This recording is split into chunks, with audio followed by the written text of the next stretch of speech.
বাংলার মানুষ ইসলামের সুশীতল ছায়াতলে আশ্রয় নিয়েছিল স্বতঃস্ফূর্তভাবে, হৃদয়ের গভীর বিশ্বাস থেকে। আল্লাহর একত্ববাদে অবিচল আস্থা, মানবতার সর্বোচ্চ সৌন্দর্য আর সাম্যের দর্শনেই এই ধর্ম তাদের হৃদয় জয় করে নেয়। আমাদের দেশে ইসলাম এসেছিল প্রেম, শান্তি আর জ্ঞান বিজ্ঞানের আলো নিয়ে। ধারণা করা হয় রাসূল সাল্লাল্লাহু আলাইহি ওয়াসাল্লামের যুগেই তার প্রিয় সাহাবীদের একটি দল ইসলাম প্রচারের মহান উদ্দেশ্যে চীনের উদ্দেশ্যে রওনা দেন।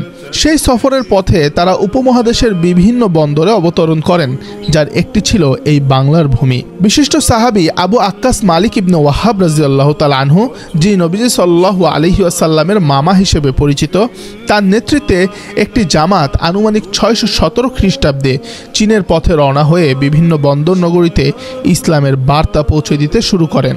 তার সফর সঙ্গীদের মধ্যে ছিলেন কাইস ইবনে হুযাইফা রাদিয়াল্লাহু তাআলা আনহু, উরওয়া ইবনে আসাস রাদিয়াল্লাহু তাআলা আনহু ও আবু কাইস ইবনে হারিস রাদিয়াল্লাহু তাআলা আনহু প্রমুখ। তারা আরব চীন প্রাচীন বাণিজ্য পথ অনুসরণ করে উপমহাদেশের উপকূলীয় অঞ্চলে অবতরণ করেন এবং সেখানে অবস্থানকালে স্থানীয়দের মধ্যে ইসলামের দাওয়াত পৌঁছে দেন। শায়েখ জাইনুদ্দিন সিও তার ঐতিহাসিক গ্রন্থ তোহফাতুল মুজাহিদিনে এই সফরের উল্লেখ করেছেন। সেই সূত্র ধরেই ঐতিহাসিকগণ আজ একমত যে সাহাবীদের একটি জামাত ইসলাম প্রচারের অংশ হিসেবে বাংলার মাটিতেও পদার্পণ করেছিলেন। ইতিহাস ও প্রত্নতাত্ত্বিক গবেষণায় প্রাপ্ত তথ্যসূত্র, উইকিপিডিয়া সহ বিভিন্ন ঐতিহাসিক সূত্র অনুযায়ী 620 খ্রিস্টাব্দে ইসলামের প্রথম আনুষ্ঠানিক আগমন ঘটে এই ভূখণ্ডে। উত্তরের জেলা লালমনিরহাটকে ইসলামের এই আগমনের সূতিকাগার হিসেবে চিহ্নিত করা হয়। 690 খ্রিস্টাব্দে লালমনিরহাটের পঞ্চগ্রাম ইউনিয়নের মাজেদের আড়া গ্রামে নির্মিত হয় দেশের প্রথম মসজিদ সাহাবায়ে কেরাম জামে মসজিদ। 1987 সালে এক প্রত্নতাত্ত্বিক খননে মসজিদের ধ্বংসাবশেষ সহ একটি ইটে খোদাই করা কালেমায়ে তাইয়েবা ও 69 হিজরি লেখা পাওয়া যায়। এই আবিষ্কার ইসলামের প্রাচীন আগমনকে ইতিহাসে সুপ্রতিষ্ঠিত করে। সমাজ, সংস্কৃতি ও ধর্মীয় রূপান্তরের বাস্তব প্রেক্ষাপট তৎকালীন ভারতের সমাজ ব্যবস্থায় ছিল অবিচার, জাতপাত ও শ্রেণীভেদের বেড়াজালে জর্জরিত। আর্যরা নিজেদের শ্রেষ্ঠ ও বিশুদ্ধ জাত বলে দাবি করত। তারা অন্য জাতিগোষ্ঠীর সঙ্গে মেলামেশাকে নিষিদ্ধ করে বিয়ে, সংসার সহ সব সামাজিক সম্পর্কের ক্ষেত্রে কঠোর নিয়ম আরোপ করে। এই জাতিভেদ সমাজকে ভেঙে দেয়, মানুষকে করে তোলে একে অপরের প্রতি অবিশ্বাসী, বিমুখ ও ঘৃণান্ধ। বাংলার সমাজও তার ব্যতিক্রম ছিল না। বর্ণাশ্রম ও জাতপাত প্রথা বাংলার মানুষকে 36টি জাতপাতে ভাগ করে রেখেছিল। সমাজে পরস্পরের প্রতি ছিল চরম অবজ্ঞা। এই সংকটময় সময়ে যখন মানুষের মধ্যে হাহাকার বিরাজ করছিল, ঠিক তখনই ইসলামের দরজা খুলে যায়।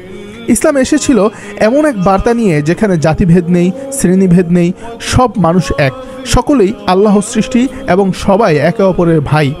ইসলামের এই সাম্যবাদ, মানবতা, ভালোবাসা ও আল্লাহর প্রতি নিখাদ আনুগত্যের বার্তা মানুষকে আকৃষ্ট করে। আরব বণিকরা শুধু পণ্য নয়, সঙ্গে করে নিয়ে এসেছিলেন ইসলামের আদর্শ। তারা সমুদ্রপথে এসেছিলেন, পণ্যের পাশাপাশি ইসলামের সৌন্দর্য ছড়িয়ে দিয়েছিলেন মানুষের অন্তরে অন্তরে। সাহাবীদের উত্তরসূরি এই ব্যবসায়ী দায়ীরা মসজিদ নির্মাণ করেছিলেন, মক্তব গড়েছিলেন, স্থানীয়দের সাথে সুসম্পর্ক স্থাপন করেছিলেন। তারা ছিলেন আচরণে মার্জিত, লেনদেনে ন্যায় ঘনিষ্ঠ, কথায় সত্যবাদী। এমন মানুষদের কাছে ইসলাম যেন হয়ে ওঠে জীবন্ত বাস্তবতা, যে ধর্ম কেবল নামাজ রোজা নয়, বরং জীবনের প্রতিটি ক্ষেত্রকে আলোকিত করে। এভাবেই বাংলা ও উপমহাদেশের বুকে ইসলাম ছড়িয়ে পড়ে, রাজা বাদশা থেকে শুরু করে সাধারণ কৃষক, জেলে, কুমার ও তাঁতিদের হৃদয়েও।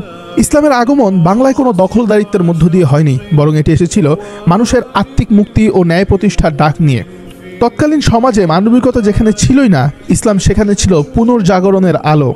এক অন্ধকারে নিমজ্জিত জাতির সামনে ইসলামের বার্তা হয়ে উঠেছিল এক আশার প্রদীপ।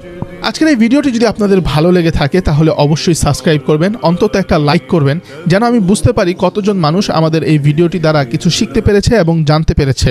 আল্লাহ তাআলা আমাদের সবাইকে ভালো রাখুন। আমিন।